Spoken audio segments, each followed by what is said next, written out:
Assalamualaikum warahmatullahi wabarakatuh. Jadi pada pertemuan kali ini kami akan membahas tentang kata dan pembentukan kata bahasa Indonesia. PPT ini disusun oleh kami bertiga selaku kelompok 2 yang diberikan oleh dosen kami untuk memenuhi tugas bahasa Indonesia. Adapun subtopik atau pembahasan yang akan kami presentasikan pada pertemuan kali ini yaitu yang pertama tentang bagaimana sih pengertian kata, yang kedua kata dalam bahasa Indonesia, yang ketiga pembentukan kata bahasa Indonesia, dan yang keempat perkembangan kata bahasa Indonesia. Adapun pengertian kata, kata atau ayat merupakan satuan bahasa yang mempunyai arti atau satu pengertian. Dalam bahasa Indonesia, kata adalah satuan bahasa terkecil yang mengisi salah satu fungsi sintaksis, yaitu berupa subjek, predikat, objek, atau keterangan dalam suatu kalimat. Menurut Kamus Besar Bahasa Indonesia, kata merupakan unsur bahasa yang diucapkan atau dituliskan yang merupakan perwujudan kesatuan, perasaan, dan pikiran yang dapat digunakan dalam berbahasa, berujar, dan berbicara. Adapun fungsi kata sendiri yaitu sebagai penyusun kalimat. Setiap kata mempunyai makna yang berbeda dan makna kata bisa berubah sesuai dengan penggunaannya dalam sebuah kalimat. Adapun tujuan kata yaitu sebagai satuan gramatikal terkecil yang memiliki arti dan makna sehingga kata dapat disusun menjadi suatu kalimat, klausa, dan frasa. Nah, kata dalam bahasa Indonesia ini sendiri dibagi menjadi beberapa, yaitu ada kelas kata, ada bentuk kata, ada makna kata, dan juga makna kata berdasarkan hubungan antar makna-makna kata. Kelas kata. Kelas kata adalah golongan kata dalam satuan bahasa berdasarkan kategori bentuk, fungsi, dan makna dalam sistem gramatikal yang digunakan untuk menyusun kalimat yang baik dan benar, dengan berdasarkan pola-pola kalimat agar tidak terjadi kesalahan. Adapun secara umum, kelas kata itu sendiri terbagi menjadi beberapa, yaitu yang pertama, yaitu kata kerja atau verba. Nah, kata kerja atau verba adalah kata yang menyatakan perbuatan atau tindakan, proses, dan keadaan yang bukan merupakan sifat. Kata kerja pada umumnya berfungsi sebagai predikat di dalam sebuah kalimat. Yang kedua yaitu kata sifat atau adjektiva. Kata sifat atau adjektiva adalah kata yang menerangkan sifat, keadaan watak, dan tabiat orang, binatang, ataupun benda. Kata sifat umumnya berfungsi sebagai predikat, objek, dan penjelas subjek. Nah, yang ketiga yaitu ada kata keterangan atau adverbia. Kata keterangan atau adverbia adalah kata yang memberi keterangan pada verba atau pada kata kerja, pada adjektiva atau kata sifat, dan pada nomina predikatif atau kalimat. Yang keempat yaitu kata benda atau nomina. Kata benda atau nomina adalah kata yang mengacu kepada sesuatu benda yang konkret maupun abstrak, baik itu yang bisa dilihat ataupun yang tidak bisa dilihat atau tidak bisa diraba. Nah, kata benda berfungsi sebagai subjek, objek, pelengkap, dan juga keterangan. Selanjutnya ada kata ganti atau pronomina. Kata ganti atau pronomina ini adalah kata yang dipakai untuk mengacu pada nomina lain. Pronomina berfungsi untuk mengganti kata benda atau nomina. Yang keenam, ada kata bilangan atau numeralia. Kata bilangan atau numeralia adalah kata yang dipakai untuk menghitung banyaknya orang, binatang, dan juga benda.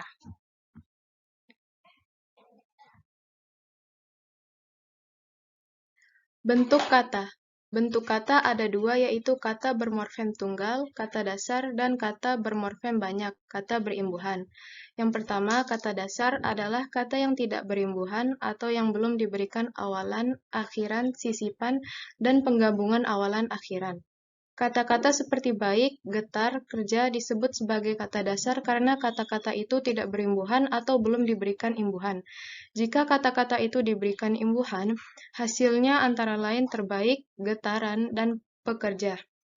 Jika sudah mengalami penambahan atau pengimbuhan, kata tersebut sudah dikategorikan ke dalam kata turunan. Dan yang kedua, kata turunan. Kata turunan atau kata berimbuhan adalah kata dasar yang telah diberi imbuhan, baik berupa awalan, prefiks, sisipan, infiks, dan akhiran sufiks, serta awalan-akhiran konfiks. Yang ketiga, kata ulang. Kata ulang adalah kata yang mengalami proses pengulangan bentuk baik seluruh kata maupun sebagian. Semua kata ulang wajib ditulis dengan memakai tanda penghubung strip, seperti contohnya yaitu lauk pauk, mondar mandir, anak-anak, porak-poranda, berjalan-jalan, biri-biri, gerak-gerik, kupu-kupu, dibesar-besarkan, laba-laba, huru-hara. Yang keempat, kata majemuk. Kata majemuk adalah gabungan dua kata atau lebih yang membentuk satu pengertian. Contohnya yaitu duta besar kereta api, senja, utama meja tulis, guru, rumah makan, terjun payung buku sejarah baru, kereta api cepat, luar biasa, lapangan udara, rumah sakit, jiwa siap tempur. Berikutnya ada makna kata. Makna kata merupakan hubungan antara ujaran dengan arti dalam sebuah kata. Sederhananya, makna kata adalah maksud yang tergantung dari sebuah kata. Menurut KBBI, Kamus Besar Bahasa Indonesia, makna adalah pengertian yang diberikan kepada suatu bentuk kebahasaan. Makna kata dibagi menjadi dua, yaitu makna denotatif dan makna konotatif. Makna denotatif ialah makna yang paling dekat dengan bendanya, atau makna konseptual, atau kata yang mengandung arti sebenarnya. Yang kedua, makna konotatif ialah makna kiasan atau diartikan makna yang cenderung lain dengan benda nyata. Makna konstekstual disebut juga makna tambahan. Berikutnya ada makna kata berdasarkan hubungan antar makna. Makna kata ini dibagi menjadi tiga. Yang pertama, sinonim. Sinonim ialah pasangan kata atau kelompok kata yang mempunyai arti mirip atau hampir sama.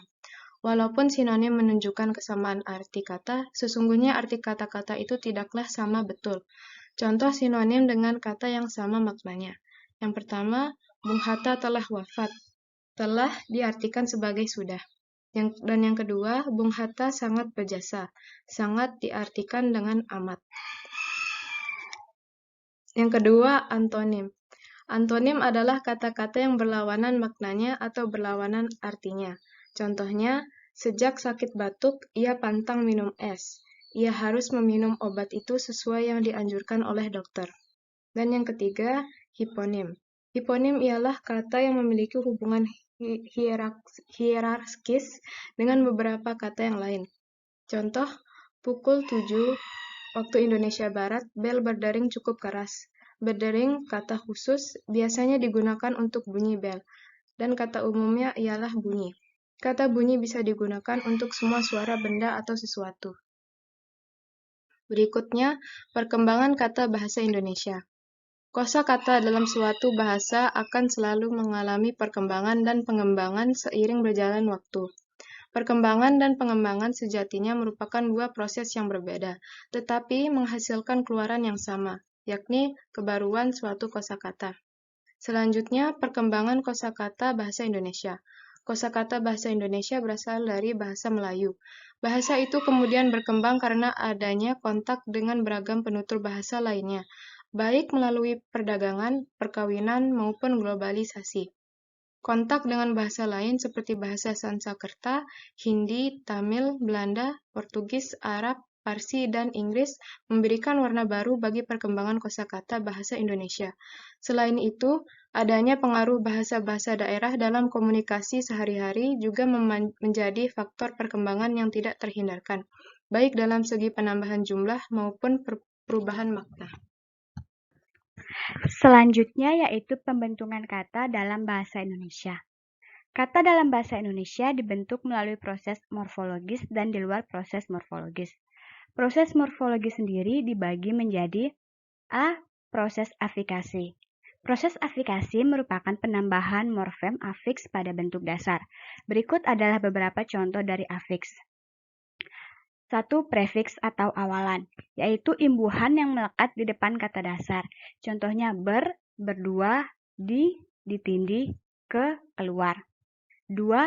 Infiks atau sisipan, yaitu imbuhan yang disisipkan di tengah kata dasar. Contohnya R. Gelegar, M. Gemetar. Ketiga, sufiks atau akhiran, yaitu imbuhan yang melekat di belakang kata dasar untuk membentuk kata baru dengan arti yang berbeda. Contohnya, an, siaran, kan, tindakan, dan i, dilempari. Yang keempat, konfiks atau sirkumfiks atau simulfiks, yaitu simultan atau bersamaan. Satu afiks melekat di depan kata dasar dan satu afiks melekat di belakang kata dasar yang bersama-sama mendukung satu fungsi. Contohnya, ke-an, kemanusiaan, per dan an, perlakuan. Yang terakhir, simufiks, yaitu mengganti atau lebih fonem untuk mengubah makna morfem. Contohnya, memperkan, mempertanggungjawabkan, dan diperlakukan. B. Reduplikasi. Reduplikasi merupakan proses pengulangan bentuk dasar yang dilakukan dengan pengulangan seluruh, pengulangan sebagian, pengulangan berkombinasi dengan afiks, pengulangan berubah bunyi. Contohnya, berlari-lari, mengata-ngatakan, dan mengata-ngatai. C. Komposisi. Komposisi merupakan suatu proses penggabungan dua atau lebih bentuk dasar sehingga menimbulkan makna yang relatif baru. Contohnya, rumah makan, pisang goreng, matahari. Yang kedua yaitu pembentukan di luar morfologis. Pembentukan di luar morfologis sendiri dibagi menjadi proses akronim, abreviasi, abreviakronim, kontraksi, dan clipping. Akronim. Akronim yaitu pemendekan dengan mengambil satu suku atau lebih kata-kata asalnya. Misalnya, krismon atau krisis moneter, sembako atau 9 bahan pokok, Sisdiknas atau sistem pendidikan nasional. Yang kedua, abreviasi atau pemendekan dengan mengambil huruf pertama setiap kata asalnya. Contohnya, ABG, anak baru gede, atas bawah gede, PGTK, pendidikan guru taman kanak-kanak, PGSD, pendidikan guru sekolah dasar, BLK, balai latihan kerja. Yang ketiga, abreviakronim, yaitu gabungan dari abreviasi dan akronim, yaitu akabri dan pemilu. Yang keempat, kontraksi, yaitu pemendekan dengan pengerutan bentuk. Contohnya, tidak menjadi tak, saya pergi menjadi sapi, dalam kebiasaan bahasa masyarakat Nusantara. Clipping, pemendekan dengan mengambil sebagian untuk mewakili seluruh. Demikianlah penjelasan kami pada materi hari ini mengenai kata dan pembentukan kata bahasa Indonesia.